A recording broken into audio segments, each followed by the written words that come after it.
मैं ज़ैनब सिकंदर को मौका देना चाहता हूं क्योंकि वो पहली बार आई हैं और नई नई आरएलडी में अभी शामिल भी हुई है, नई इनिंग शुरू कर रही हैं। ज़ैनब, एक तो मैं रिमाइंड करा दूं कि आज एनडीए की तरफ से एनडीए की तरफ से बोलना है, ये गठबंधन क्यों बिखरता जा रहा है और क्या वाकई बिखर गया है? आरएलडी की तरफ से बोल रही हूँ। हाँ बोलिए, आरएलडी की तरफ से बोलिए। मैं आरएलडी की तरफ से बोल रही हूँ। मेरे हाँ नेता जयंत जी है, फिर जयंत जी का जो फैसला है वो सर आंखों पर, लेकिन मैं आरएलडी की तरफ से बोल रही हूँ। ओके, बाकी जो भाजपा के प्रवक्ता है वो अपनी तरफ से बोलेंगे। ठीक है, चाहे फिर मैं किसी भी सरकार की तरफ जाऊं, वो मेरे लीडर हैं जयंत चौधरी जी। ठीक है। तो बताइए, ये इंडिया गठबंधन खत्म हो गया क्या अब?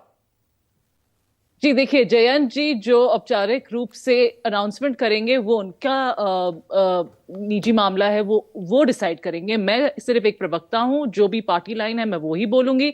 ये जयंत जी जब अनाउंस करेंगे तभी वो ऑफिशियल अनाउंसमेंट होगा। अभी तक उन्होंने जो इंटरव्यूज दिए हैं, उन्होंने काफी हिंट्स दिए कि किस तरफ उनका दिल है, उनका दिल किसने जीत लिया है। तो ये सब देख रहे हैं, ये मुझे बोलने की कोई जरूरत नहीं।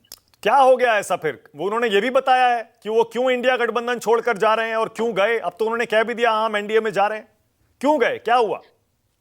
देखिए, जयंत जी इन चीजों का जवाब देंगे, बट एज अ प्रवक्ता मैं ये बोल सकती हूं कि आरएलडी सिर्फ किसानों का हित देखती है, और किसानों का हित अभी इसी में होगा अगर हम सरकार में रह के उनकी बात आगे रखें, उनके काम करें, और हमें ज्यादा टाइम और ज्यादा इफेक्टिवनेस से हम उनकी चीजें कर सकते हैं किसानों की। अगर हम सरकार के बाहर रहें तो पश्चिमी उत्तर प्रदेश में स्पेशली जो हम करना चाहते हैं किसानों के लिए वो हम नहीं कर पाएंगे। तो जयंत चौधरी जी का फैसला जो है ये किसानों के हित के लिए है। किशोर तिवारी जी हंस रहे थे अभी, राधिका भी मुस्कुरा रही थी आपकी इस बात पर, क्योंकि उनको आदत है ना आपको अपनी तरफ देखने की। अब आप चली गई दूसरी बिल्कुल। तरफ। मैं आपको एक चीज नहीं मानक जी, बिकॉज आपने मेरा इंट्रोडक्शन बहुत गलत कराया। मैं आपको एक चीज रिमाइंड कराना चाहती हूँ। अभी गूगल पे सारे प्रवक्ता चेक कर ले। 28 सितंबर 2020 को मैंने एक आर्टिकल लिखा था। मैं पहले एक कॉलमनिस्ट के तौर पे और पॉलिटिकल एनालिस्ट के तौर पे अपनी टिप्पणियां आगे रखती थी। याद रखिए, यूपीए के वक्त मैं एक पॉलिटिकल एनालिस्ट नहीं थी, नहीं तो मैं उस वक्त भी उनकी बहुत आलोचना करती। बिकॉज एक पॉलिटिकल एनालिस्ट और एक पॉलिटिकल कॉमेंटेटर का काम है कि जो पावर में है उनकी गलतियां गिनाई जाए ताकि वो सबसे अच्छी गवर्नेंस कर सके। मेरा करियर पॉलिटिकल एनालिस्ट के तौर पे स्टार्ट ही हुआ 2014 के बाद।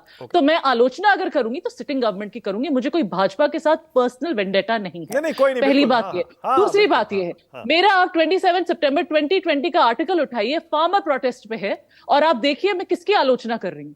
मैं एक्चुअली ऑपोजिशन की आलोचना कर रही थी, और उसमें मैं 100 बातों की एक बात रख देती हूँ सामने। उस वक्त मैंने ऑपोजिशन को बोला था that opposition is like a Frankenstein. They may appear like a giant, but they don't have a mind. जिसका मतलब यह है कि वो है तो बहुत बड़ा, उस वक्त महागठबंधन बहुत बड़ा था, लेकिन उसमें कोई एक फोकस, एक क्लैरिटी नहीं थी, जिसकी वजह से ऐसे लग रहा था कि फार्मर प्रोटेस्ट पे वो सिर्फ अपनी सियासी रोटियां सेक रहे हैं। और मैं अभी भी यही दावे से बोल सकती हूं आरएलडी की प्रवक्ता होकर कि अभी भी जो फार्मर प्रोटेस्ट है, आरएलडी एक पार्टी है जो किसान पार्टी थी, रहेगी हमेशा, और अभी भी है, और हम उन्हीं की बात करेंगे। हमारे दरवाजे हमेशा खुले, हमारे सारे। और अभी भी ऑपोजिशन वाले रोटियां सेक रहे हैं अपनी इस प्रोटेस्ट पर। अभी भी रोटियां सेक रहे हैं। क्यों? क्योंकि आप टाइमिंग देखिए, 1.5 महीना बचा है हमारे इलेक्शन में, and all of a sudden farmers अपनी जगह बिल्कुल सही हैं, लेकिन जो इसके ऊपर सियासत की जा रही है ये गलत है। सियासत इस पे क्यों? अगर आपको एक्चुअली में फार्मर्स का इतना इतना इतना अफसोस है और उनके लिए इतना दर्द है, जाके बैठिए, स्टूडियोज पे बात करना हम नहीं मानते। आरएलडी का आप कोई भी प्रवक्ता या कोई भी वर्कर देख लीजिए, पश्चिमी उत्तर प्रदेश में हम अपने किसान भाई बहनों के साथ खड़े हैं। हमारे